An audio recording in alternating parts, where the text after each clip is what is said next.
네, 10회 모의고사를 강의하도록 하겠습니다. 자, 첫 번째 문제를 보죠. 관계형 데이터베이스 불필요한 정보 중복으로 인한 문제점이 없도록 릴레이션을 작게 분해하는 과정이 뭐냐라는 거죠. 답이 뭘까요? 당연히 정규화예요. 정규화. 그러니까 우리가 정규화한다는 것은 릴레이션은 테이블이죠. 어떤 회사의 직원들의 정보 혹은 학교 학생들의 정보를 여러 표를 하나로 다 집어넣을 수 있지만 그 표 하나를 다 집어넣었을 때 활용도는 종속이 완벽하게 되어 있는 것들이 분해해서 사용하는 것보다 상당히 어렵습니다. 불편하고 문제도 많고. 그래서 그 테이블들을 다시 사용할 수 있도록, 그러니까 하나의 어떤 회사 인사 기록보다 했을 때 이렇게 하나의 릴레이션이 하나로 다 끝날 수도 있어요. 그렇죠? 근데 이걸 가지고 프로그램 한다는 자체는 할 수는 있겠지만 문제가 생긴다. 그걸 뭐라 그래? 이상현상이 생긴다는 거죠. 그래서 종속이 완벽하게 되게, 예를 들어서 이게 얘네들 요거 잘라서 또 요거 뽑아내서 또 요렇게 합해서 여러 개로 릴레이션을 분해시켜서 이 릴레이션에 해당되는 요 키가, 여기 있는 키가 여기 있는 피종속자들에 의해서 완전히 종속될 수 있도록 해서 이렇게 분해시키는 작업을 우리는 정규화다 이렇게 얘기할 수 있는 거죠. 그리고 나서 필요에 따라서 얘하고 조합이 이루어지고 혹은 얘하고 조합이 이루어지고 우리가 원하는 릴레이션들이 만들 수 있는 이런 형태로 우리는 뭐라 그래? 조인이라고 하죠. 조인. 그렇죠. 그래서 조인도 있고 결합한다고 얘기가 나오면 조인 되겠죠. 정규화해서 분해는 매우 중요한 거다라는 사실을 잊지 마시고, 또 데이터베이스에서의 중복이라고 하는 것을 완벽히 제거할 수 없다는 거 기억하셔야 되겠죠. 중복을 최소화시킨다. 조인, 그 다음에 인덱싱이라고 하는 것은 어떤 의미일까요? 보통 우리는 한국말로 얘기하면 인덱스라고 하죠. 차례. 여러분 책에 보시면 맨 뒷장에 일반 여러분 책 기본서 말고 우리 책 말고 대부분 어떤 소설이라든지 기술서적이 맨 뒤에 차례라고 있잖아요. 차례. 인덱스죠. 빨리 어떤 내용을 찾아서 접근하고 싶다. 그러니까 데이터베이스에 존재하는 특별한 워낙 많은 데이터들을 직접 접근해서 찾기는 좀 불편하니까 어떤 특별한 키와 그 해당되는 레코드가 있는 위치를 다른 테이블을 만들어서 쉽게 접근할 수 있도록 해주는 이런 형태를 인덱스 테이블이다, 인덱스다 이렇게 얘기를 하는 겁니다. 그 다음에 증분 백업이라고 하는 것은 백업이라고 하는 건 어떤 거야? 우리가 갖고 있는 모든 정보들을 우리 회사에 대한 정보, 변화되는 정보 언제든지 없어질 수 있지 않습니까? 그래서 백업을 받아놓죠. 그러면 어떤 특정한 파일의 데이터베이스 파일도 좋고 이것을 우리가 백업을 받잖아요. 다른 컴퓨터에다가 아니면 다른 인터넷 데이터, 인터넷과 연결된 다른 컴퓨터에다가 백업을 받죠. 얘가 없어지는 한이 있어도. 그럼 이 전체를 백업 받을 거냐? 아니면 변경된 부분만 전체를 백업 받게 되면 데이터가 워낙 많게 되면 기존에 있는 거 다 무시하고 다시 저장하는 시간이 상당히 걸리겠죠. 그러나 변경된 부분만 기존 상태를 유지하고 변경된 부분만 백업해서 좀 더 효과적으로 저장 백업을 하자. 이게 증분 백업이죠. 설명을 했을 때 뭔지를 찾아낼 수 있는 정도의 문제만 파악하시면 되겠습니다. 자, 앞에 나왔던 조인, 정결을 통해서 잘 분해된 릴레이션을 프로그램에 맞게 결합해서 다시 만드는 걸 말하는 거고, 인덱스는 방대한 양의 데이터가 존재하는 데이터베이스에 필요한 데이터를 신속하게 검색하고 수정할 수 있도록 하는 행위를 말하며 인덱스를 통해서 접근한다. 인덱스는 레코드의 특정 값을 정렬된 순서를 기초로 생성하는 순서 인덱스가 있고요. 일반적인 가장 기초. 해시 함수를 이용해서 사용하는 방법도 있다라고 기억하시기 바랍니다. 증분 백업. 원래 있는 백업하고 비교해서 변경된 부분이나 추가된 부분만을 골라서 백업하는 방식이 바로 증분 백업인데, 양이 적고 백업 소요 시간이 적은 장점이 있지만 정말 백업을 활용하게 될 때, 다시 원상 복구하게 될 때 변경된 부분을 계속 수록하기 때문에 한 번에 다 백업한 게 아니죠. 부분적으로 백업한 거니까 부분적으로 저장된 내용에 대한 정보를 파악하고 또 그때 백업한 날짜도 파악해서 원상대로 복구하기가 조금은 불편하다. 그러니까 증분 백업이 많을수록 복구 시에 오랜 시간이 걸린다. 이거 잘 기억하시기 바랍니다. 그래서 최소한 7일에 한 해 이상도 전체 백업을 하는 건 시간이 많이 걸리지만 복구할 땐 상당히 좋다. 그러니까 부분적으로 해주는 작업에 증분 백업을 하다가도 일주일에 한 번은 전체 백업을 하라 이런 뜻입니다. 자, 그래서 답은 3번이 되겠어요. 다음 정규식이 있다 이런 얘기입니다. 우리가 프로그램 언어가 되든 컴퓨터에 사용되는 어떤 언어 형식이나 정의, 명령어 형식이 다 다음같이 이렇게 문법으로 정의되어 있다면 이 문법으로 맞춰서 만들 수 있는 게 뭐냐 이런 얘기입니다. 자, 여기 D라는 게 나오죠. 그다음 플러스는 결합입니다. 결합. 그다음에 여기 보면 이하고 이런 의미예요. 이거 뭐죠? 선택의 의미죠. 선택. E를 선택할 수도 있고 BA를 선택할 수도 있다. 별표가 붙어 있는 건 뭐냐면 이거는 반복의 의미예요. 반복. 그러니까 이것은 어떤 형태의 정규식이라도 거의 같은 의미이기 때문에 자세한 설명을 주지 않더라도 여러분 해석해낼 수 있어야 됩니다. 자, DBB야. DBB가 이 형식의 첫 번째 맞느냐 이거예요. 자, D가 처음에 나온 건 맞아요. 이거죠. D 들어왔죠. 그 다음에 둘 중에 하나 나와야 돼. 둘 중에 하나. 근데 B, A나 E가 나오니까 이건 안 되잖아. 그렇지? 두 번째. E, B, A, B, A. 첫 번째 E가 나올 수 있나요? 안 돼요. 왜? D가 나와야 돼. 첫 번째는. 세 번째는 D, B, E, A. D가 있네. 그 다음에 둘 중에 하나 나와야 되잖아. 근데 B, E가 없잖아. B, A지. 이건 가능하네. D, B, A, E는 가능하지. 왜? 자, D가 나왔죠? 그다음 B, A가 나왔잖아. 또 반복해서 얘가 나올 수 있잖아. 둘 중에 하나 선택하는 게 반복이 가능해. 이건 맞는 얘기지만 이건 틀린 얘기가 되지. 네 번째는 D, E, B, A, E, B, A가 맞느냐. 자, T 나왔잖아. 그 다음에 E가 나올 수 있죠. 또 반복할 수 있으니까 BA가 나올 수 있죠. 또 E가 나올 수 있죠. 또 B가 나올 수 있죠. 다 요 문법에 성립이 되죠. 그래서 네 번째가 답이 되는 그런 문제가 되겠습니다. 그러니까 첫 번째 문제는 반드시 D 문자에다 플러스는 결합에 의미한다. 물론 이걸 갖다가 보기로 설명해 주기도 하겠지만 혹시 구체적으로 문제에서 포함되어 있지 않더라도 일반화시켜서 일반적인 어떤 기준으로 기억하셔야 되는 내용입니다. 답은 4번. 다음 부울데스식이네요. 자, 이거를 일단 두 가지 방법으로 다 생각해야 되는데 일단 가장 정확한 것이 카르노 맵이죠. 카르노 맵. 어떻게 할까요? 자, 세 개니까 0, 0, 0, 1이죠. 그래서 A바 A, 0, 0, 0, 1, 1, 0, 1, 1. 그래서 B바 C바, B바 C, B, C바, 그 다음에 B, C가 되지 않아. 어우, 잘못했죠. 이런 실수를 하면 안 되죠. 그레이 코드는 이렇게 되죠. B, C, 그 다음에 B, C바. 자, 그래서 A, B, C예요. 첫 번째 A, B, C. A, B, C 여기네. 그 다음에 A에다가 B바 C니까 여기네. 그 다음에 A바에다가 B바 C니까 여기네. 그렇죠? 나머지는 0이네요. 맞습니까? 이렇게. 그래서 묶어내면 이렇게 묶을 수 있고 이렇게 묶을 수 있죠. 그럼 요거는 어떻게 돼요? 이거는 이 두 개가 어떤 게 들어오든 영향을 주지 못하니까 제끼고 요거만 결정할 수 있죠. 얘는 뭐다? B바 C가 되고 이거는 반드시 A가 되는 상태에서 여긴 아니니까 A가 된 상태에서 요 두 놈이 결정됐죠?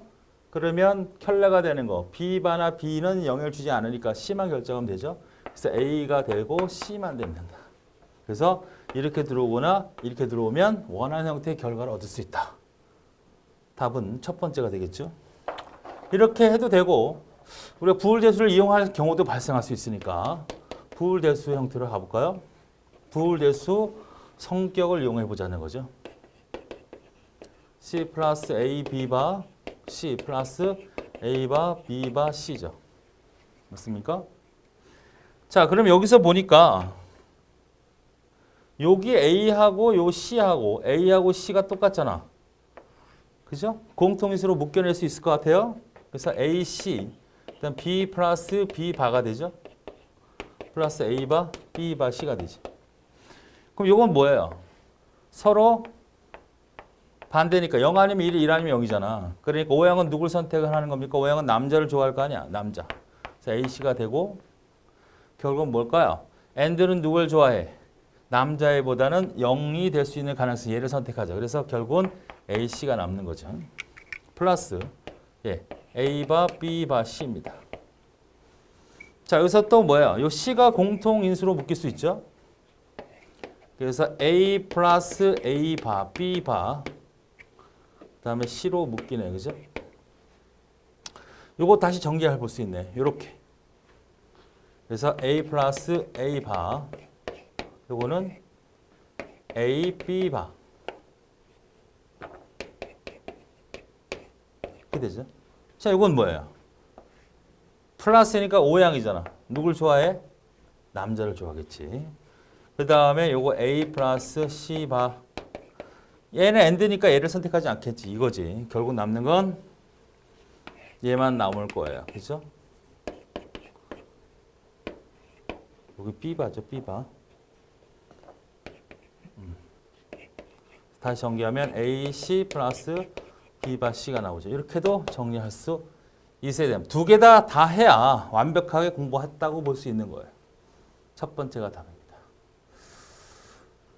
자, 두 번째, 네 번째는 역시 시언어입니다. 여기 막판이 되니까 시언어에 대한 질문이 상당히 많아요.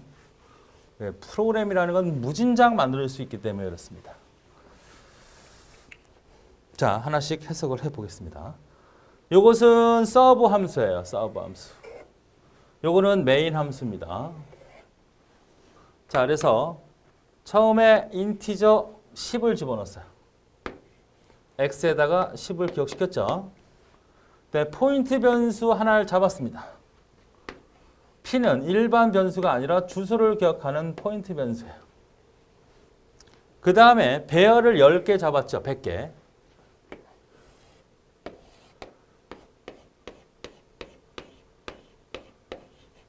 여기가 A의 0번째, A의 1번째 쭉 해서 A의 99가 잡히는 겁니다. 왜? 우리 시연에서는 100개를 확보하면 실제 100개야. 0부터 출발하니까 99까지. 실제 마지막은 없어. 그러니까 이거는 있다고 하면 곤란합니다. 예를 들어서 인티저 A의 1을 이렇게 잡으면 어떻게 될까요? 이거 하나만 잡히는 거예요. 하나. A의 0, A의 1. 이건 없어. 이거 하나만 잡히는 거야. 주의하셔야 됩니다. 이렇게 잡히면. 100개 잡으니까 하나 모자란 것까지. 하나 잡았으니까 0번 거 이렇게 붙여. 헷갈리지 마세요. 자, 이 상태에서 뭐가 일어났습니까? 포문이 일어났는데 블레이스가 없죠. 여기만 수행하는 겁니다. 자, 포문이 등장이 됐고 세미콜론 있으면 요 문장만 수행하는 거지. 여러 문장을 수행하고 싶다 그러면 어떻게 돼? 블레이스로 묶어서 여러 문장을 수행할 수 있게끔 해줘야죠. 그러니까 만약에 여기서 이렇게 하거나 이렇게까지 하면 여기까지 하면 이 두 개의 문장이 반복이 되는 건데 지금은 그런 의미가 전혀 없잖아. 그러니까 뭐만 수행을 하는 겁니까? 얘만 냅다 100번 수행하는 겁니다. 0부터 99까지. 그죠? i가 0부터 1, 2, 3 쭉 해서 어디까지? 100보다 작은 100이 되면 끝나니까 안 돼. 그러니까 99까지. 어떤 작업을 수행해? 여기 첫 번째 방에 곱해서 집어넣어라. 0이 들어가겠네? i가 0이니까 자, i가 1이니까 여기 들어가겠네? 1 곱하기 10이 들어가겠네. 2가 되면 a에 2에 뭐가 20이 들어가겠네? 3이 되면 i 3에 30이 들어가는 거죠. 99가 되면 곱하기 990이 들어가겠죠. 맞습니까? 이렇게 기억시켜라 이런 얘기입니다. 그러니까 만약에 i가 2잖아. 그러면 a에 2에 2 곱하기 10이 들어가는 거잖아요. 그러니까 20을 여기다 집어넣으라는 얘기잖아. i가 99야. 그럼 a에 99에 99 곱하기 10이니까 990 들어가는 거 맞죠? 자, 이것이 이제 수용을 했는데 그 상태에서 서브 펑션을 보냈습니다. 함수로 출한 거죠. 뭐를 전달한 거야?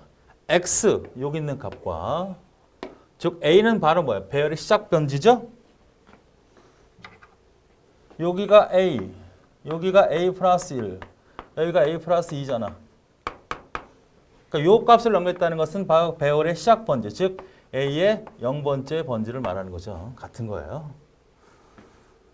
자, 그래서 갔다 왔는데 중요한 거는 이 펑션 자체가 뭘로 되어 있습니까? 포인트로 선언되어 있죠. 자, 주의하세요. 자, 우리가 함수라고 하는 것은 펑션 했어요. 자, 이렇게 만났다 그러면 이 함수는 뭘 한다 그랬어요? 제어 이동을 하죠. 어디? 이 함수가 있는 곳을 찾아간단 말이야.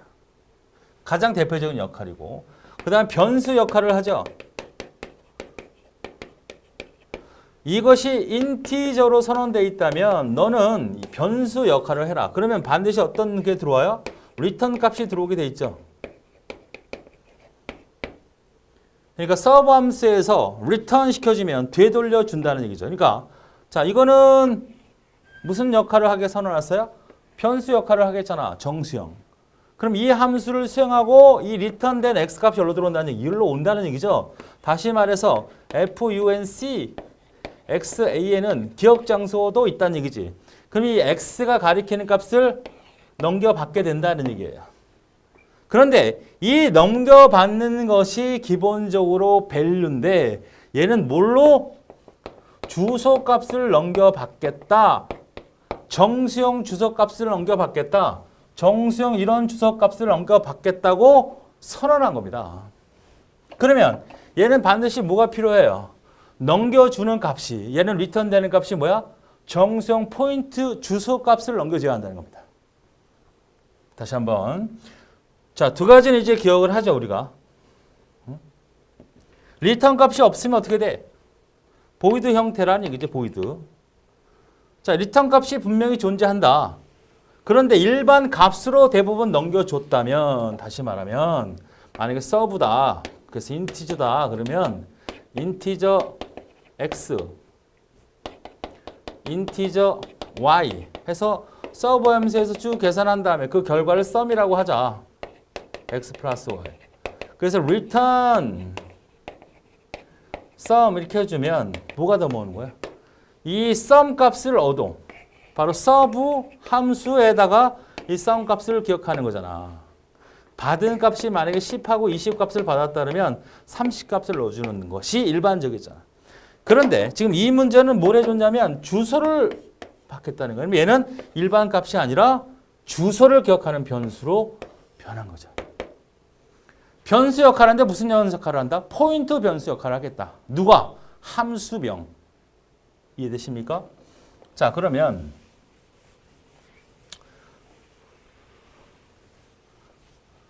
자, 펑션을 가봤더니 펑션 어떻게 되어 있나? func 그 다음에 인티저 a 인티저 별표 x 이렇게 받는 거지. 인티저 a입니다. 그 다음에 이건 포인트 x잖아. x. 넘겨주기를 뭘 넘겨줬죠? x를 넘겨줬으니까 여기 있는 x 값을 1로 토스. 그 다음에 a를 넘겼다는 얘기는 바로 요 번지. 요 번지를 이쪽에 가리키게 해준 거죠. 맞습니까? 선생님, 여기도 x가 있고 여기도 x가 있는데 같은 견수 아닙니까? 절대 아닙니다. 절대 함수하고는 전혀 다른. 여기에 만약에 3, 3, 4, 7이라고 하는 X 변수의 절대 번지가 있다면 얘도 7, 7, 5, 4처럼 다른 건데 얘는 무슨 영토? 포인트 변수고 얘는 무슨 변수? 일반 변수라고. 어? 전혀 다릅니다. 같은 기억 장소가 아니에요. 자, 어쨌든 여기서 10을 넘겨받아서 10을 기억하고 있고 그 다음에 얘가 넘겨준 값이 A인데 받았던 값이 바로 포인트 변수 X니까 바로 이쪽을 가리키게 해주고 넘겨준 거예요. 자, 그래서 함수에 가봤더니 뭘 해줬어요? 그러다 쓸게요. A는 A 플러스 10을 하고 그 다음에 X는 X 플러스 1을 하고 그 다음에 별표 X는 별표 X 플러스 2를 해준 다음에 return X를 하라고 하는 함수입니다. 내용이죠. 자, 그럼 첫 번째 요 값이라는 건 이 A는 뭐야? 여기가 아니야. 얘는 변수라니까. 자, 이 X하고 이 X가 다른 것처럼 얘는 전지야. 예를 들어서 이 번지가 7794라고 하자고. 7794라면 7794야. 그럼 이 변수는 뭐야? 변수가 여기는 3549라고 하죠. 이거는 여기서 사용되는 변수명이고 이거는 메인 함수에 사용되는 배열의 번지란 말이에요. 전혀 다른 겁니다. 같이 혼동해서는 안 돼. 메인 함수와 여기는 메인 함수죠. 여기는 서브 함수죠. 메인 함수와 서브 함수에 선언된 변수들은 전혀 같은 이름을 사용하더라도 다른 기억 장소를 갖게 된다. 자, 여기서만 이렇게 돼 있다고 하자. 어? 그럼 여기다가 똑같이 X하고 별표 A 썼다고 하자고. 이 X하고 A도 이 변수의 명은 같지만 실제로는 뭐야? 기억 장소가 다르다고 생각을 하셔야 됩니다. 자, 이 상태에서 그럼 A에서 A 플러스 10을 했어. 어떻게 돼? 이게 얼마가 돼? 20이 된 거잖아. 그죠? 그 다음에 X에서 X 하나 증가시켰어. 요게서 하나 증가시켰다는 얘기는 그 다음 번지를 가리키게 해달라는 거죠. 맞습니까? 그 다음에 X의 내용, 즉 X의 내용을 찾아가서 곱하기입니다. 여기. X의 내용을 찾아가서 그 안에 있는 값하고 2를 곱하니까 20이죠? 여기를 뭘로 만들어라? 20으로 변환시켜라. 이런 뜻이죠. 맞습니까? 이거는 여기 있는 거 20으로 바꾸라는 얘기고 요거는 포인트를 하나 증가시키라는 거고 그 포인트가 증가된 그 안에 들어가 있는 값을 20으로 1을 곱하라 했으니까 그 값을 20으로 바꿔라. 이 상태에서 return x를 가르쳐 줬어요. 그러면 return x를 줬다는 얘기는 지금 x 값이 어디야? 여기잖아. 이걸 되돌려줬다는 얘기야. 그러면 걔가 누가 받아? 포인트 변수 p가 받잖아요. 그러니까 너도 어떻게 이쪽을 가리키게 해라 이거야. 자, 넘겨준 값의 포인트 변수를 누구한테 넘겼어? 펑션이라는 변수, 포인트 변수를 역할을 하는 함수에 넘겨줬다고요. 받았잖아. 그러니까 P도 어디를 가리켜? 이쪽을 가리키는 거네. 그러고 나서 찍어보래요. 뭘 찍어보래? X 플러스 A의 제로 플러스 A의 1의 제로 P 제로 P1 이걸 찍어보래. 자, X는 뭐예요? 여기잖아. 여기에서 넘겨줬지. 이게 값이 20이 같은 기억 장소가 아니잖아. 그러니까 이 값을 그냥 10으로 기억해서 주. A의 제로는 어디야? 여기잖아. 0이네. A의 1은 어디야? 여기지. 20이죠. 자, P 제로는 어디입니까? 여기지. 잘 모르면 P 플러스 N. P의 N은 P 플러스 N에 이거 같잖아. 그죠? 그러니까 P의 0이라는 것은 P 플러스 0이니까 결국은 뭐야? P의 0. 즉, 요 P에서 가리키고 있는 이 내용을 말하는 거죠. 역시 20입니다. P1의 내용. 뭐야? P 플러스 1의 내용이잖아. 같은 말이지. 그러니까 P에서 하나 증가된 값 내용 20. 쟤도 20이라는 거지. 결국 20, 20, 20, 0 해서 얼마가 된다? 70이라는 데이터를 얻게 된다는 겁니다. 자, 굉장히 어려운 얘기일 수도 있고 복잡한 내용일 수도 있으니까 계속 반복해서 이해될 때까지 들으시기 바랍니다. 자, 그래서 답이 70이에요. 됐습니까?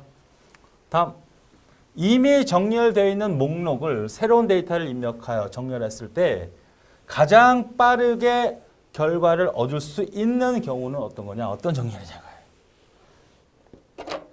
자, 예를 들어서 2, 3, 8, 9, 4 이거 15, 18, 33, 39 이렇게 이미 정렬이 된 데이터가 있겠죠. 그죠?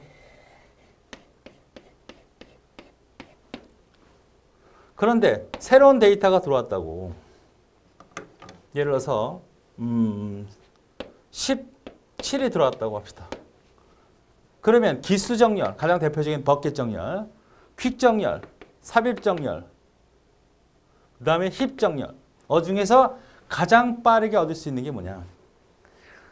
자, 우리는 삽입 정렬에 초점을 맞춰야 돼요. 왜냐하면 기수 정렬이나 퀵 정렬은 어떻게 돼? 이거를 다시 추가했을 때 다시 똑같은 작업을 수행해야 된다고. 언제 들어갈지 모르니까. 삽입, 힙, 퀵 정렬 다 했습니다. 똑같은 그 직을 똑같이 반복을 해야 돼. 버블 정렬이든 선택 정렬은 새로운 데이터가 추가됐다면 A씨하고 다시 똑같은 비교를 자꾸 다시 해야 된다고. 맞습니까? 그렇지만 이 삽입 정렬을 생각을 해봐요. 17이면 얘랑 비교해서 여기 딱 들어가잖아. 딱 3번 만에 그 위치를 찾고 있죠. 우리 삽입 정렬은 어떤 거예요? 이렇게 끝에 거랑 비교하잖아. 만약에 얘가 들어온 게 아니고 만약에 40이 들어와 있다면 그냥 바로 여기 들어가잖아. 그죠? 그러나 다른 정렬인 경우에는 또 해야 돼. 그 짓을 또 해야 된다는 거야. 기수 정렬이면 다시 또 자릿수 10자리 1의 자릿수 다 따져갖고 다시 들어가서 위치를 잡아야 된다. 그럼 다 마지막 자리 40이면 다 똑같은 거 아닙니까? 그렇지 않죠. 40이 들어와 있다고 하면 맨 마지막에 40이 들어와도 얘도 처음부터 다시 해야 되는 거고 얘도 처음부터 다시 하고 얘도 처음부터 다시 해야 되는 상황이라고. 그러나 삽입 정렬만큼은 끝에랑 비교해서 들어갈 수 있다. 최악의 경우 들어온 게 이게 1이라고 가정합시다. 그러면 하나, 둘, 셋, 넷, 다섯, 여섯, 일곱, 8번 만에 들어간단 말이에요. 그러나 기수 정렬이나 퀵 정렬, 힙 정렬은 앞에서 우리가 배웠던 거 다 비교를 해줘야 되는 상황이다. 그러니까 가장 큰 값이 들어왔을 때는 오름차순 정렬했을 때는 한 번만에 비교해서 그냥 바로 정렬될 수 있고 작은 것이 들어와도 그 자료의 개수만큼만 비교하게 되니까 가장 빠르게 정리한 결과를 얻을 수 있다는 게 삽입 정렬이다. 나머지들은 똑같은 짓을 또 해야 된다는 얘기예요. 선택 정렬이라고 하면 여기 40이 들어왔다고 하자고. 그럼 이게 맞는지 또 이 짓을 해야 된다니까. 이 짓을 또 해야 돼요. 이렇게. 버블 정렬은 한 번 어떻게 해줘야 될까요? 버블 정렬은 정렬이 됐는지를 다 확인해 봐야겠죠? 그것도 비교가 일어나는 거잖아.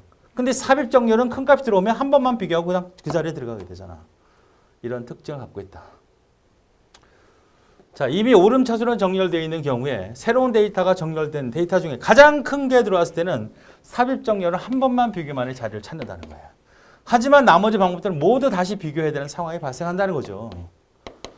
삽입 정렬에 가장 작은 데이터가 들어올지라도 그 들어온 자료 수만큼만 비교하면 되니까 그만큼 비교 수가 적다. 이런 얘기입니다. 잘 기억하세요. 삽입 정렬입니다. 다음, 선형 자료 구조만으로 이루어진 거. 선형, 비선형과 선형을 정확히 구분할 수 있어야 되죠. 그래서 배열, 그러니까 1대1로 만들어진 거죠. 선형이라고 하는 건 자료와 자료가 들어가 있는 구조가 옆에 이웃하게 1대1로 연결된 것들은 다 뭐예요? 선형 구조잖아. 리스트, 스택, 큐. 1번이 맞네. 여기는 뭐야? 트리가 안 되고, 여기는 그래프가 안 되고, 트리가 안 되네. 그죠? 선형 구조와 비선형 구조를 정확히 구분하라. 물론 결국은 우리가 트리 구조도 이렇게 생긴 것도 내부적으로 따져보면 어떻게 된다 그랬어? 이렇게 링크드 리스트 같은 개념으로 가는 게 맞거든요. 이렇게 가는 게 맞아. 그러나 일반적인 구분은 바로 링크드 리스트는 선형 구조로 배치시키는 게 맞습니다. 이거는 트리 구조를 링크 리스트로 변형을 시킨 거죠. 링크드 리스트는 이런 형태의 리스트만을 말하는 거니까 1대1의 관계잖아 다. 이거는 얘를 볼 때는 어떻게 돼요? 두 개의 관계잖아. 이거는 결국 트리 구조를 자세하게 본 거고 보통 트리 구조는 이런 형태로 이루어진다는 정도만 기억하자. 답이 첫 번째. 자, 최대 힙에 대한 설명으로 올바르게 설명한 건 뭐야? 최대 힙. 힙. 두 개의 자식 노드를 갖는 노드의 경우 자식 노드와는 크고 우측 자식 노드와는 작은 키 값에 저장된다. 힙소트 최대 힙이 뭔지를 일단 알아야 문제를 접근할 수 있네요. 다 배웠던 겁니다. 자, 이거 보죠. 최대 힙은 오름차순의 정렬로 가장 큰 값을 먼저 결정한 거. 우리 기본서에 있는 오름차순 정렬. 가장 큰 값을 결정하는 거예요. 그래서 부모 노드 키가 가장 항상 자식 노드 키보다 큰 키를 가지는 이진칠이다. 이게 최대 힙이거든요. 반대가 되고. 자, 우리 책에 있는 내용을 볼까요, 다시? 이거 했잖아. 4, 3, 5, 10, 7, 8, 9, 6을 정렬을 해라. 그러면 4를 배치시키고 3을 배치시키고 5를 배치시키고 10을 배치시키고 7을 배치시키고 8, 9 이렇게 배치시키잖아요. 맞습니까? 자료가 몇 개야? 둘, 넷, 여섯, 여덟 개니까 2로 나눠서 4가 되니까 네 번째 들어온 자료가 뭐죠? 이거죠. 10부터 요거부터 정렬하니까 큰 값이 되어 있으니까 놔두면 되지. 그 다음에 뭐야? 3이죠. 3이니까 3번째 들어오는 건 5 아니야? 5. 요쪽 거. 얘하고 요거 바꾸죠. 옛날에 했던 거. 그 다음에 2죠. 2 두 번째 들어온 건 뭐야? 3이잖아. 3. 얘를 또 정렬을 하죠. 그럼 3이 여기 있으니까 얘랑 바꿔야죠. 그러니까 여기가 10이 되고 여기가 3이 되겠죠?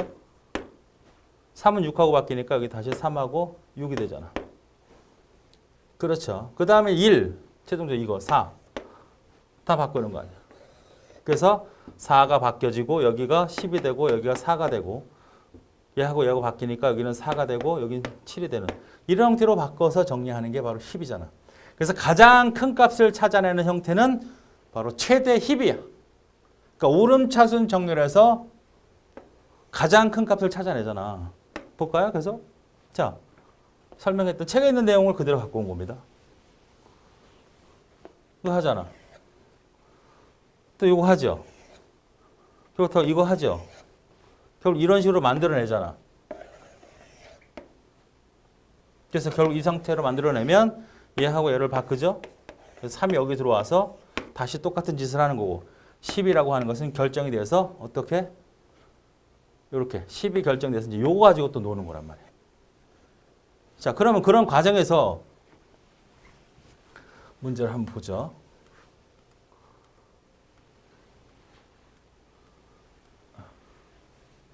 첫 번째 보세요. 두 개의 자식 노드를 갖는 노드의 경우 좌측 자식 노드보다는 크고 우측 자식 노드보다는 작은 키의 값에 저장된다. 좌우의 크기와 상관없잖아. 이거는 처음에 배치시킬 때. 이쪽 게 커? 여기가 작고 여기가 크네. 응? 그럼 여기가 크고 여긴 작네. 그런 룰이 없다는 거지. 이거는. 이진 트리 검색에는 그 말이 맞아. 그런 얘기 아니죠. 힙을 중앙 정렬된 아니 이걸 중위로 한다고? 중위 이거잖아 이거. 중이라는 건 좌, 근, 우. 근이 4야. 그죠? 좌, 근, 우. 좌는 이거네. 좌, 근, 우. 근은 여긴 4죠. 이 정렬이 됩니까? 좌, 근, 우. 좌가 또 있네. 좌, 6. 근. 여기서 좌, 근, 우니까 좌는 6. 근은 10. 그렇죠? 우측에는 근, 3, 7. 이 정렬이 되는 거야? 전혀. 상관없어. 좌, 근, 전이, 후이, 중이 다 상관없어. 정렬과는 상관없다. 자, 완전 그래프에 해당되는 것이 아니라 뭐가 되는 겁니까? 전 이진 트리죠. 루트 노드는 트리에 저장된 키값 중 가장 큰 값을 갖는다. 이게 맞죠? 루트 노드는. 결국 우리는 이 작업을 통해서 한 번 했을 때 여기에 가장 큰 값이 10이 올라오게끔 해주는 거 맞지 않습니까? 그래서 바로 요거 네 번째가 맞는 거죠. 자, 다시 한번 정리해보죠. 최대 힙이라고 하는 것은 힙 정렬을 할 때 가장 큰 값이 먼저 결정되므로 루트 노드가 가장 큰 값이 되도록 만들어낸다. 그래서 부모 키가 항상 자식 노드보다 큰 쪽으로 유도시켜 나간다는 거죠. 이게 최대 힙이고, 최소 힙은 내림차순이야. 이걸 잘 기억하자. 반대로 이건 부모 노드의 키가 항상 자식 노드의 키보다 작은 키죠. 이거 반대 개념이야. 이건 오름차순에 있으니까 가장 큰 값을 결정하자. 이건 내림차순이니까 가장 작은 값을 먼저 결정하자. 라고 생각하시면 되겠어. 그래서 우리가 했던 내용들이 쭉 나오죠. 자, 그러면 틀린 설명 4번이 답이고요. 힙 정렬은 좌측 노드, 우측 노드의 배치를 크기수로 배치하는 것이 아니라 입력 순서로 일단 배치시켜 놓고 큰 값으로 위로 올라가는 거죠. 좌측이 크고 우측이 크다는 개념은 전혀 관계가 없다는 거예요. 구체적으로 물어본 거죠. 정의, 중의, 후의, 순위 어떤 방식도 정렬 순서로 데이터를 얻을 수가 없습니다. 힙 정렬의 가장 큰 값 혹은 작은 값을 루트 노드로 만들어 하나씩 결정해야 하는 것이지 이것을 트리를 갖다가 우리 순회 방법, 순위, 전위, 중위, 후위를 배치한다고 해서 정렬되어 있지는 않다는 거죠. 완전 이전 트리에 해당되는 거죠. 완전 그래프가 아니라. 그래서 답이 4번이 됩니다. 다음 레이드. 레이드가 뭐야? 디스크야, 디스크. 그렇죠? 여러 개의 디스크. 하드 디스크를 여러 개로 연결해서 꼭 하나처럼 아니면 안정성, 신뢰성 복구했을 때 완벽하게 복구할 수 있도록 해주는 그런 형태의 하드 디스크 배치, 논리적인 연결 방식을 우리 레이드라고 하는데 테이프 아니죠? 자기 디스크를 더 많은 양의 데이터를 저장하기 위한 기술이다. 물리적으로 보면 더 많은 양을 기술을 할 수 있는 건 아니죠. 물론 그럴 수도 있어. 디스크 양이 많으니까. 그러나 복구라든지 안정성 이런 부분이죠. 자, 좀 더 가보죠. 레벨 0은 빠르기보다는 데이터 안정성을 중점을 둔 것이다. 레벨 1은 페이티가 모든 지역에 분산된다. 이건 맞는 얘기네요. 네 번째가. 자, 봅시다. 첫 번째, 자기 디스크를 효율적으로 하는 거니까 테이프가 틀린 거죠. 이건 디스크에 관련된 얘기란 말이야. 더 많은 양의 데이터를 저장하기도 하지만 물리적으로 디스크를 많이 붙여놓으면 그러나 그 많이 저장되는 게 목적이 아니라 장애 발생 시 복구를 안전한 데이터로 백업하고 그다음에 저장이 필요한 모든 요건에서 발전된 거지 많이 저장하는 용도로만 끝나면 안 돼. 아시겠죠? 바로 안전한 조치. 레이드 0 레벨은 데이터 여러 세그먼트를 분할해 저장하는 방식으로 성례형 스트라이핑, 중복 저장, 에러 검출 교정이 없는 방식이다. 그러니까 스트립 방법을 선택한 건 좋은데 중복 저장과 에러 검출 및 교정이 없다는 것은 결론 뭐야? 안정성이 관계가 없다는 얘기죠.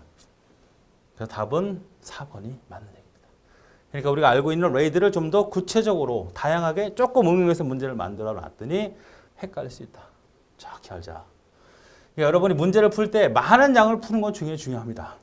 단 지금 풀었던 그 내용이 완벽하게 이해가 된 상태, 어떤 형태의 응용이 된다고 해도 풀 수 있는 상태까지를 만들어 놓고 또 문제를 확장해서 많은 문제를 풀어야지 지금 우리가 풀었는지 안 풀었는지 이렇게 알고 있는 문제도 틀릴 수 있다는 얘기 아니야.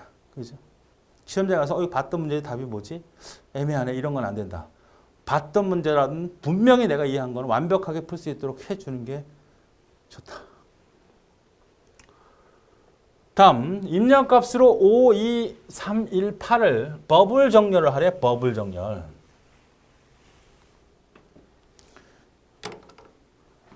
5, 2, 3, 1, 8. 오름차순이란 말이 빠졌군요. 그죠? 오름차순으로 정렬하라. 이게 추가돼야 될 것 같아요. 뭐 그런 말이 없어도 나온 답들을 보면 대부분 이렇게 생겼죠. 자, 이거예요. 버블 정렬은 어떻게 됩니까? 요 두 개랑 비교하잖아. 그래서 2하고 5를 바꾸죠. 요것도 비교하죠. 2하고 3하고 5하고 1하고 8이죠. 2하고 3하고 1하고 5하고 8이죠. 그 다음에 2하고 3하고 1하고 5하고 8에서 맨 마지막 결정되는 게 이게 패스 1이야. 그게 끝나면 2, 3, 1, 5잖아. 그냥 놔두고 얘는 2, 1, 3, 5가 되고 2, 1, 3, 5가 돼서 그때 두 번째 결정이잖아. 2, 1, 3, 1, 2, 3 되겠고 1, 2, 3 이게 결정되죠. 그 다음에 1, 2에서 두 번째 이게 정해지는 거야. 이게 바로 버블 정렬이죠. 버블 정렬. 그래서 패스 1. 그죠? 패스 1. 이게 패스 2. 여기 물론 뭐가 있어야 돼? 8이 있는 상태여야 되지. 2, 1, 3, 5, 8. 지금 원하는 건 1회 전이니까 바로 1, 3, 1, 5, 8을 물어본 문제입니다. 어렵지 않죠? 자, 버블 정렬은 이미 정렬이 되어 있다면 중간에 중단시킬 수 있다. 왜? 만약에 이렇게 변화되는 과정에서 1, 2, 3, 5, 8 이 상태에서 한 번도 비교가 일어났는데 자리 바꿈이 한 번도 일어나지 않았다면 이 부분을 체크해서 더 이상 진행시키지 않을 수 있다. 이런 얘기입니다. 그렇죠. 아까 우리가 배웠던 것 중에서도 1, 2, 3, 5, 7, 9, 10, 15, 40이 들어갔다. 새로운 게 이미 정렬된 자료에서. 그래도 버블은 뭐야? 다 비교를 해야 된다고 이렇게. 아, 정렬이 돼 있네. 됐네. 그래도 비교를 해야 되잖아. 버블 정렬. 그러나 삽입 정렬은 어떻게 돼? 맨 마지막 그냥 끝. 이게 되는 거 더 빠르다 이거죠. 셀렉션 선택을 해볼까요? 선택 정렬은 어떻게 되어서 풀어야 되는지. 자, 5하고 2를 비교하잖아. 그럼 2하고 5, 3, 1, 8. 자, 이렇게 비교하죠. 2, 5, 3, 1, 8. 이렇게. 1, 5, 3, 2, 8. 1, 5, 3, 2, 8에서 첫 번째 게 결정이 되는 게 패스 1. 그러니까 셀렉션은 어떻게 돼요? 첫 번째 거부터 결정이 나간다는 거예요. 맞죠? 자, 그러면 첫 번째 결정됐고 5, 3, 2, 8이야. 3, 5, 2, 8. 2, 5, 3, 8. 2, 5, 3, 8에서 두 번째 결정되잖아. 5, 3, 8. 물론 이미 첫 번째와 두 번째는 결정된 상태가 되고 5, 3, 8에서 3, 5, 8, 3, 5, 8 그래서 세 번째 결정되고 그다음 5하고 8에서 이런 식으로 정렬해라는 것이 셀렉션. 정확히 알아두시기 바랍니다. 다음은 두 번째. 10번 소프트웨어 설계 원칙으로 옳지 않은 건 뭐냐 이렇게 물어봤어요. 자, 소프트웨어 설계 상세 설계로 갈수록 추상화 수준은 증가한다. 추상화 수준이 뭐냐? 추상화 수준이라는 것을 낮게 해주는 거죠. 증가하는 게 아니라 높여주는 게 아니라 낮춰줘요. 좀 더 자세하게 들어가니까. 계층적 조직을 제시하면 모듈 분석을 추적 가능하도록 해야 되는 거고 반복적인 방법을 통해서 이루어진다. 상세 설계는 뭐야? 상세 설계. 자, 이렇게 생각을 해보죠.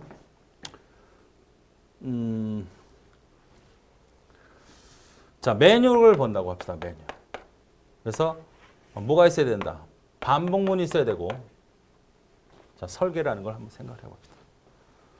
이런 게 뭐죠? 구조도라고 하는 거예요. 구조도. 요구 분석에서 얻어진 DFD 작업을 통해서 이런 구조도가 만들어지잖아요. 그러면 번호를 붙여서 0번, 1번, 2번, 3번, 4번, 5번 얘네들이 뭐 하는 건지를 간략하게 이거는 추상화 수준이 어떻게 돼요? 매우 높은 거죠. 왜? 아니 뭐 하겠다는 것만 정해했지 자세하게 해놓은 게 없잖아. 그럼 요거를 다시 뽑아서 그러면 요 첫 번째를 다시 뽑아서 좀 더 자세하게 만들자. 어떻게? 선택이니까 선택만 필요하고 얘는 여러 번 반복을 해야 되니까 반복이 필요하고 선택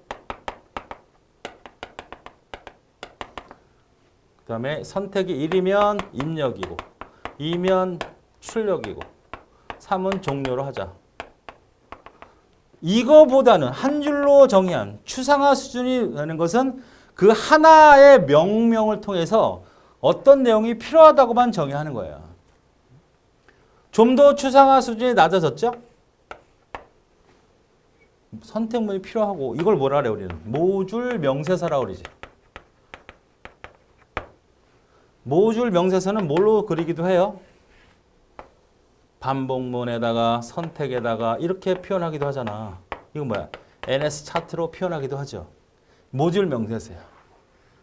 이 모듈 명세서가 요거 분석 단계에서 수용이 되면 그걸 뭐라 그래? 미니 명세서라고 하죠. 자, 이걸 좀 더 자세하게 들어갑니다. 자, while start 선택 select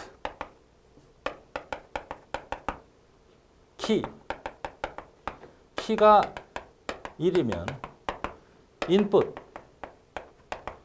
키가 2면 출력 print 키가 3이면 exit stop 그 다음에 end select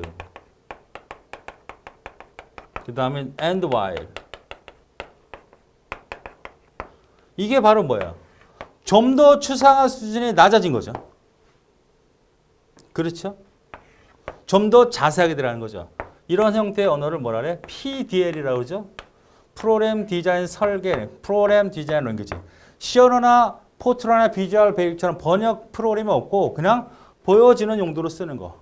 이걸 좀 더 자세하게 들어가. 좀 더 구체적으로 다 저술하는 거. 이걸 우리는 상세 설계라고 하고 이 상세 설계를 가지고 바로 구현 단계에서 즉 구현 단계에서 C 언어로 C 언어 프로그래머로 변환하는 겁니다. 그러니까 이게 다 어디서 하는 거야? 다 설계 단계에서 하는 거란 말이야. 그러면 이쪽일수록 추상화 수준이 높는 거고 여기일수록 추상화 수준이 낮아지는 건데 높다 그랬으니까 틀리다 이 말이죠. 1번이. 계층적으로 제시돼야 되며 모듈적이어야 된다. 부품화시켜야 된다는 거죠. 설계는 분석 모델까지 추적 가능하도록 이걸 가지고 요거 분석을 우리가 파악해낼 수 있는 수준까지 만들어내자. 요거 분석 얻어진 정보를 이용하여 반복적으로 분석을 통해서 이루어진다. 다 틀린 말이 아니니까 첫 번째가 맞는 말입니다. 자, 여기까지 일단 끊고 11번부터는 다음 시간에 설명을 계속하도록 하겠습니다. 네, 수고하셨습니다.